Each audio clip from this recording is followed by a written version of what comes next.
শুভ সকাল বন্ধুরা, সকলে কেমন আছো? আশা করছি সকলে ভালো আছো, সুস্থ আছো। আবার একটা নতুন ভিডিও সকলকে অনেক স্বাগত জানিয়ে আজকের ভিডিওটা শুরু করছি। এখন বাজছে সকাল 8টার মতো। আজকের ভিডিওটা এখন থেকে শুরু করলাম। যা যা করব সবটাই তোমাদের সঙ্গে শেয়ার করব। আজকে তো মকর সংক্রান্তি, সকলকে মকর সংক্রান্তির অনেক শুভেচ্ছা রইল। তো দেখো, সকালবেলা আমি শুকলা টুকিটা সব কিছু সাজিয়ে নিচ্ছি। আজকে যেহেতু নিরামিষ, সেহেতু ওইটা কালকে ধুয়ে দেওয়া হয়েছিল। সব মশলাপাতিগুলো আমি ভালো করে গুছিয়ে নিলাম। আজকে তো নিরামিষ হবে, সেই জন্য। তো নিরামিষে কি করব, টিফিনের জন্য ভাবলাম একটুখানি আলু আর বেগুন দিয়ে ভেজে নিই। সেই জন্য আলু আর একটু বেগুন কেটে ভাজতে বসিয়ে দিলাম। তার সাথে একটু কাঁচা লঙ্কাও দিয়েছি। ওটা ভেজে রেখে এসে ছেলে দুধটাও গরম করে রেখে এসে ওপরে এখন চলে এসেছি বিছানাটা গুছাতে। সকালবেলা যেহেতু নিচে নেমে যাই, ওপরটা আসতে একটু দেরি হয় আমার। মুড়ি খাবারটা বানিয়ে তারপরেই আসি, নইলে সবাই আবার মুড়ি খেতে দেরি হয়ে যাবে। সেই জন্য কয়েকটা জামা কাপড় মেলা ছিল, ওইগুলো তুলে রাখলাম। এখন একটু ভিজে আছে, ওইগুলো বাইরে মেলে দেব। আর দেখো, বিছানাটাও ভালো করে ঝেড়ে নিয়েছি। আর এই দুদিন প্রচুর ঠান্ডা পড়েছে। ঠান্ডায় যেন কাজ এগোচ্ছেই না।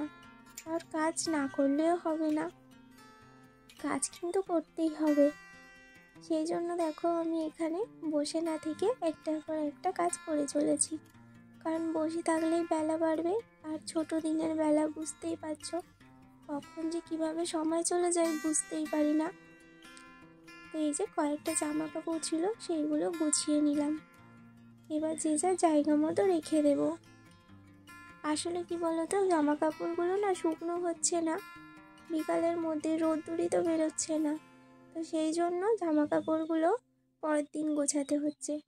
আর জানলাটাও খুলে দিলাম, কারণ একটু রোদ্দুর যদি বেরোয়, আর রোদ্দুর নাও যদি বেরোয়, জানালাটা একটু খুলেই দিলাম। ঘরটা হাওয়া বাতাসটা খেলবে তাহলে। আর এই যে ঘরটা আমি এখন ঝাড় দিয়ে নিচ্ছি। আর আজকে ঘরটা নাতাও দেব, যেহেতু আজকে মকর সংক্রান্তি। আমাদের বাড়িতে পুজো নেই ঠিকই কথা, কিন্তু এটা তো বাঙালির একটা অনুষ্ঠান, জানোই। আজ তো সকলের বাড়িতে পিঠে হবে, যে যার মতো পিঠে বানাবে, যার যেটা খেতে ভালো লাগে। তো আমাদের কালকে বানিয়েছিলাম সরু চকলি পিঠে। তো দেখি আজকে কি পিঠে বানানো যায়। আর তোমরা কি পিঠে বানাচ্ছ অবশ্যই কমেন্ট বক্সে জানিও।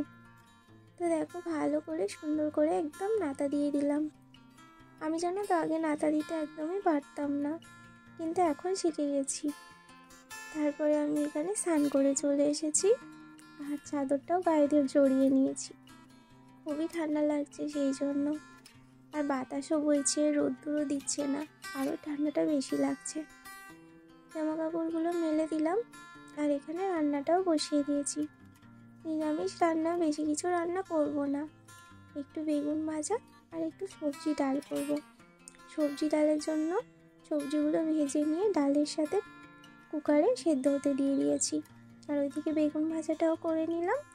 তার সাথে একটু জিরে ফোড়ন, শুকনো লঙ্কা, তেজপাতা আর ওতে আদা জিরে বাটা দিয়ে ডালটা তুলে দিলাম। ওর মধ্যে দুটো কাঁচা লঙ্কা দিয়ে ডালটাও নামিয়ে দিয়েছি। আর এখানে একটু টকও বানিয়েছি। রান্না কমপ্লিট। বললামই তো বেশি রান্না করব না। নিরামিষ দিনে একটু ডাল ভাত হলেই দেখবে খাওয়া হয়ে যায়। গ্যাসটা ভালো করে মুছে নিলাম, আর গ্যাসের চারিদিকটা একটু ভালো করে নাতা দিয়ে দিচ্ছি। তারপরে তো বিকালে আছেই অনেক কাজ। অনেকগুলো বাসন জমেছে। ছেলে জানো তো সকাল থেকে একদম খেতে চাইছে না। সেই জন্য ভাতটা হয়ে যেতেই মাকে বললাম, তুমি আগে ওকে খাইয়ে দাও। খাচ্ছেই না। সকাল থেকে দুধ খাওয়াতে পারিনি আজকে। দুধ কেন, কোনো খাবারই খাওয়াতে পারিনি।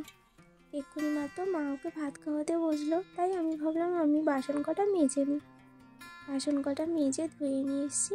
এই যে এখানে সব কিছু ওপর করে রেখে দেবো।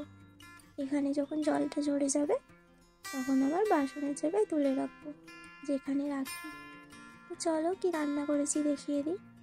বেগুন ভাজা, সবজি ডাল। এখন সবজি ডাল খেতে বেশ ভালো লাগে বলো। আমার তো বেশ ভালোই লাগে। আর এখানে আলুটা মাখাবো, তার জন্য শুকনো লঙ্কা আর জিরে ভেজে রেখেছি। আর এই যে এখানে হয়েছে আলু বেগুন কচু দিয়ে টক। ব্যাস এইটুকুই রান্না হয়েছে আজকে। তো জামা কাপড়গুলো তো শুকনো হয়নি, রোদ্দুর নেই বললামই, সেই জন্য আমি এখন এই ঘরের মধ্যে মেলে দিচ্ছি। আর এখন কিন্তু অনেকটা সময় পেরিয়ে গেছে, প্রায় 4টে বাজছে। ছেলেকে তুলে নিয়ে গেলাম নিচে, দুধটা খাইয়ে আমি এখানে কাজগুলো সেরে নিচ্ছি। বিছানাটা গুছিয়ে নিলাম। অগোছালো হয়ে থাকলে না একদম ভালো লাগে না দেখতে, গোছানো থাকলে বেশ দেখতে সুন্দর লাগে, তাই না? নিজেরও ভালো লাগে, আর কেউ আসলে তারাও বলবে ভালো, তাই না? এখানে জানলাটা এঁটে দিলাম। আসলে ওই জানলার একটা পাল্লা নেই, তো সেই জন্য একদিকে একটা চট দিয়ে দিলাম, লাঠি দিয়ে আটকে দিলাম। শীতকালেই চটটা লাগাতে হয়, গরমকালে খোলা থাকলে অসুবিধা হয় না। এইভাবেই চলে যাচ্ছে।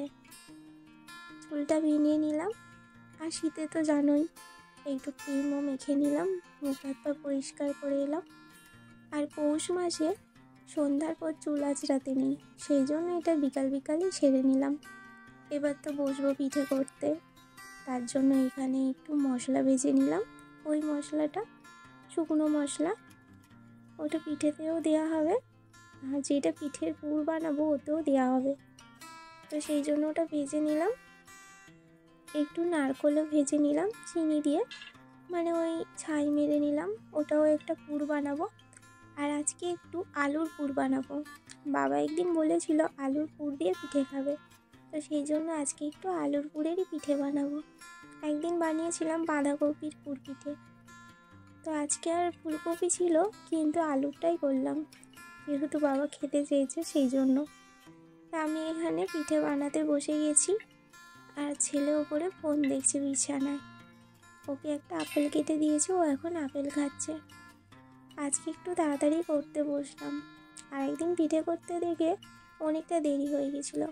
আসলে আমি একাই করছিলাম, আবার মা যদি আমার সঙ্গে করতে আসে তাহলে বাবুকে ধরার লোক নেই, কারণ তোমাদের দাদা ভাই আর বাবা দুজনেই কাজ করছে। তো সেই জন্য মাকে বললাম তুমি ওকে নিয়ে চলে যাও, আমি একাই বানিয়ে নিচ্ছি। বেশি নয়, এই কটাই হবে, আর বেশি খাওয়ার আমাদের লোক নেই, এই তো কজন, 4-5 জন, ছেলে তো খাবেই না। এইগুলো নারকেলেরগুলো আগে বানিয়ে নিয়েছি, ওটা আগে বসিয়ে দেব। তোমার পিঠে ভাপানোর জন্য যেগুলো পাওয়া যায় তো ওইগুলো নেই, সেই জন্য আমি এরকম ছোট্ট একটা গামলির মধ্যে দিয়ে এইভাবে পিঠেটা ভাপ দিয়ে নিই। আমাদের এইখানে জলের মধ্যেই পিঠে ভাপায়, কিন্তু আমি এখন আসার পর থেকে এইভাবেই পিঠে বানাই। তো বন্ধুরা, আমার ভিডিও তোমাদের কেমন লাগছে অবশ্যই কমেন্ট করে জানিও। আর যদি ভালো লাগে তাহলে আমার চ্যানেলটিকে সাবস্ক্রাইব করে এই ছোট্ট পরিবারটির পাশে থেকো। আর যারা অলরেডি এই কাজটা করে রেখেছো তাদেরকে অসংখ্য ধন্যবাদ। সবাই ভালো থেকো, সুস্থ থেকো, সাবধানে থেকো। আজকের মতো টাটা।